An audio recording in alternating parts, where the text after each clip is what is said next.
La clase de hoy se trata de crisis febriles.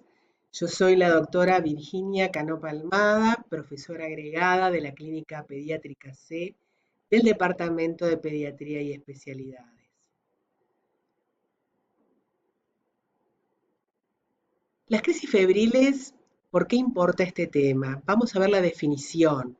Son crisis de mecanismo epiléptico que se acompañan de fiebre, considerándose como tal una temperatura mayor o igual a 38 grados por cualquier método que se registre, en ausencia de infección del sistema nervioso central ni otra causa de crisis sintomáticas agudas, que ocurre en niños con edades entre los 6 y los 60 meses y que no tienen antecedentes personales de crisis febriles previas. Estos elementos de la definición son importantes para considerarlas como crisis febriles y no como crisis con fiebre en el curso de otras patologías. ¿Por qué importa este tema? Es el proceso convulsivo más frecuente en la infancia.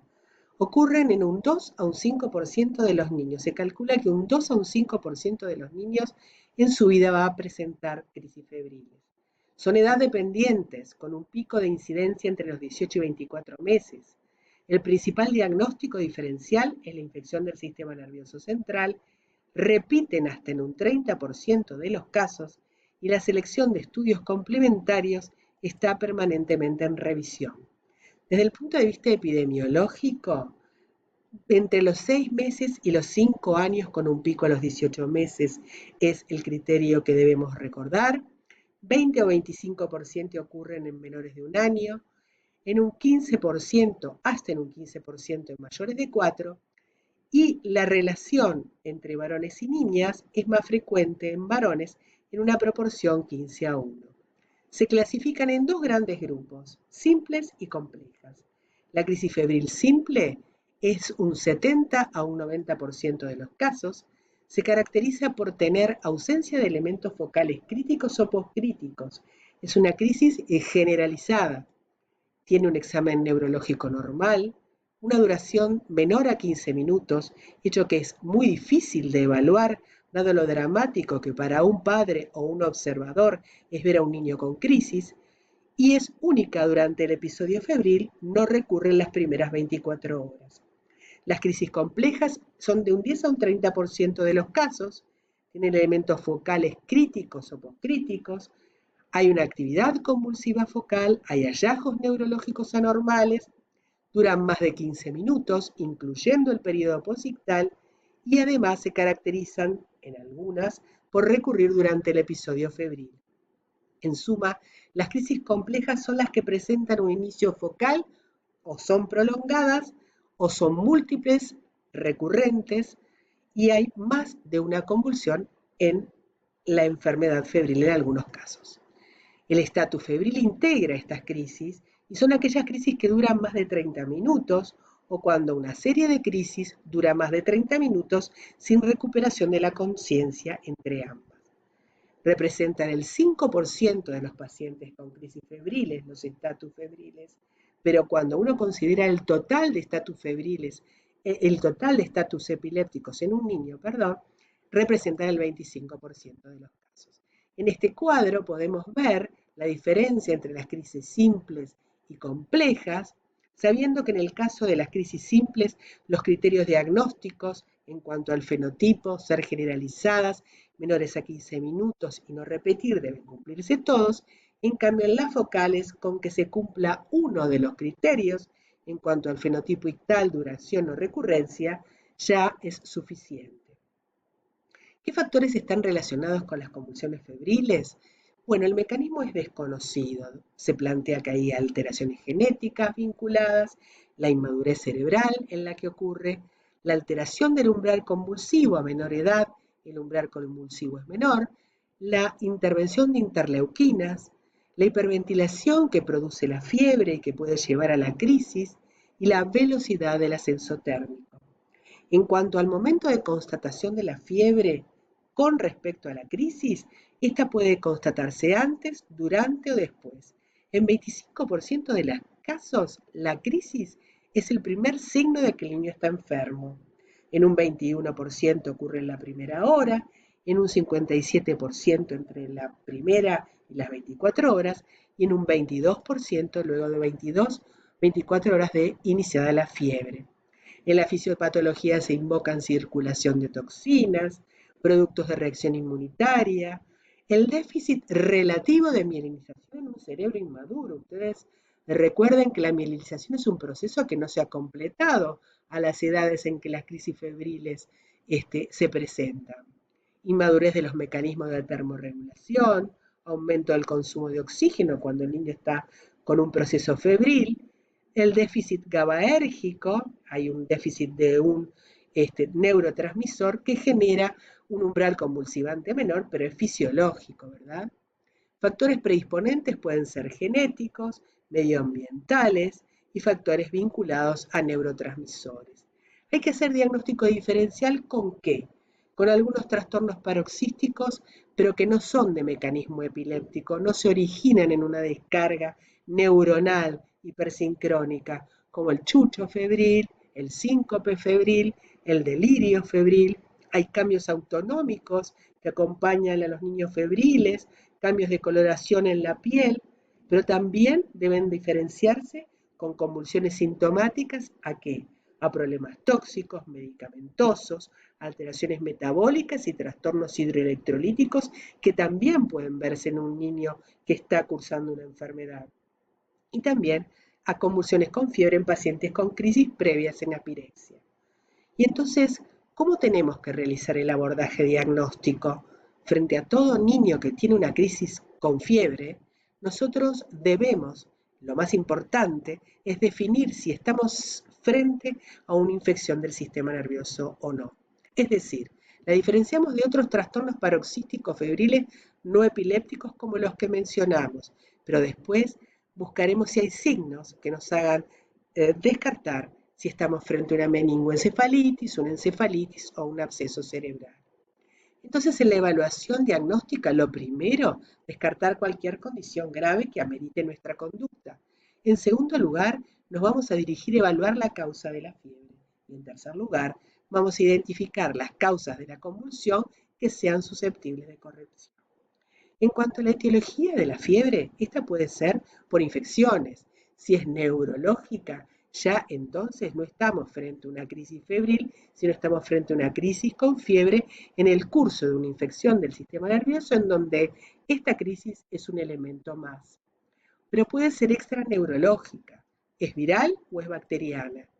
Y dentro de esas infecciones pueden ser respiratorias, eruptivas virales, virus del herpes 6 en un 36% de los casos está implicado, infecciones urinarias, gastrointestinales, en este orden decreciente de frecuencia. Y a veces no son infecciones, son secundarias a inmunizaciones la fiebre. Y puede ser debido a la pentavalente en las primeras 48 horas o a la triple viral entre 7 y 14 días. ¿Cuándo tenemos que realizar una punción lumbar? La punción lumbar en todo niño con una crisis con fiebre que presente síntomas o signos clínicos que nos orienten a una meningitis o una infección intracraneal. ¿Cuáles son esos síntomas? Alteración de la conciencia, crisis focales que se reiteran, rigidez de nuca, otros signos meningios, Kernig, Brusicki, el abombamiento de la fontanela, petequias, etc. Esto tiene para la Academia Americana de Pediatría, luego de una revisión exhaustiva, un nivel B de evidencia. A veces la punción lumbar es una opción. ¿Cuándo? En los niños que tienen una inmunización deficiente entre los 6 y los 12 meses frente a Haemophilus influenza y Streptococcus o cuando el estado inmunitario de estos niños no puede ser determinado a estas edades. Tiene un nivel de evidencia D en la revisión realizada por la Academia Americana de Pediatría, o cuando un niño tiene una crisis febril y está recibiendo antibióticos, porque el tratamiento con antibióticos puede enmascarar síntomas y signos de infección del sistema nervioso central.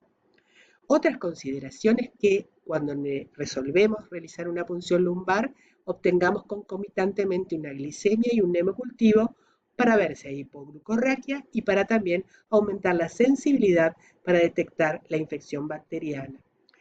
En los niños con una crisis febril simple, Las recomendaciones de la Academia Americana de Pediatría establecen, en primer lugar, no realizar un electroencefalograma en un niño que es neurológicamente sano y que tiene una crisis febril simple. ¿Por qué? Porque no predice la recurrencia de la crisis febril ni el desarrollo de epilepsia posterior en los siguientes años. Nivel de evidencia B. Tampoco la neuroimagen debe ser una evaluación de rutina en la crisis febril simple y en cuanto a los estudios de laboratorio, se realizarán con el objetivo de diagnosticar la causa de la fiebre, pero no hay un algoritmo de rutina. Cuando solicitamos un electroencefalograma, recordar que no tiene indicación en la emergencia. Las alteraciones son de difícil interpretación y no son predictivas de recurrencia ni de trastorno ulterior de epilepsia. En las crisis complejas, que han tenido recurrencia de otro tipo, en las recurrentes asociadas con retardo de desarrollo o cuando hay factores de riesgo para epilepsia. La mortalidad no es mayor que la de la población general, no generan déficits neurológicos, pueden recurrir en un 30% de los casos y en un 10% podrán tener 3 o más. ¿Cuáles son factores de riesgo de recurrencia? La edad menor a 12 meses, la historia familiar de crisis febriles o epilepsia en familiares de primer y segundo grado, estatus febril, crisis focales o repetitivas en 24 horas, a menor temperatura, menor de 38 grados de ocurrencia de la fiebre, la duración del periodo febril previo a la convulsión.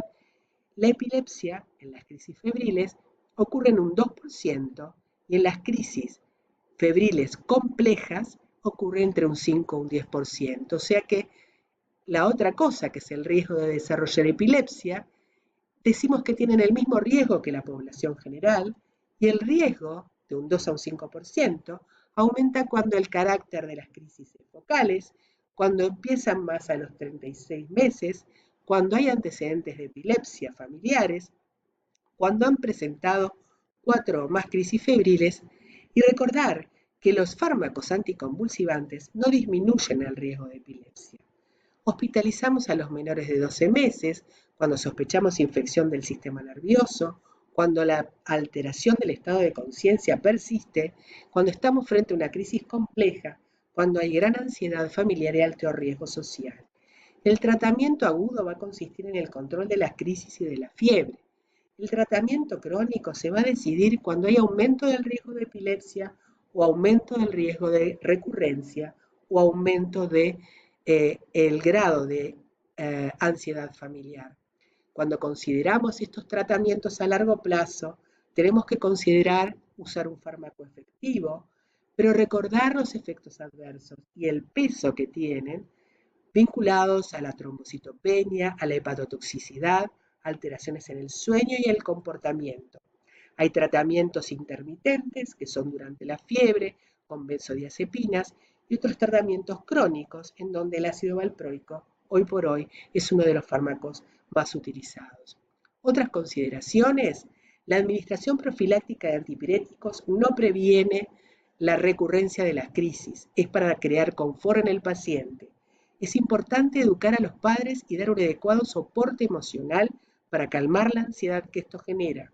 La educación a la familia debe integrar, explicar el tratamiento, asegurarse la comprensión y la futura adherencia, enseñar cómo actuar frente a una crisis, colocar al niño de lado, aflojarle las ropas, no colocar objetos en la boca ni intentar abrirla, asegurar los controles periódicos del niño y estar cuando el niño despierte con el niño generándole tranquilidad.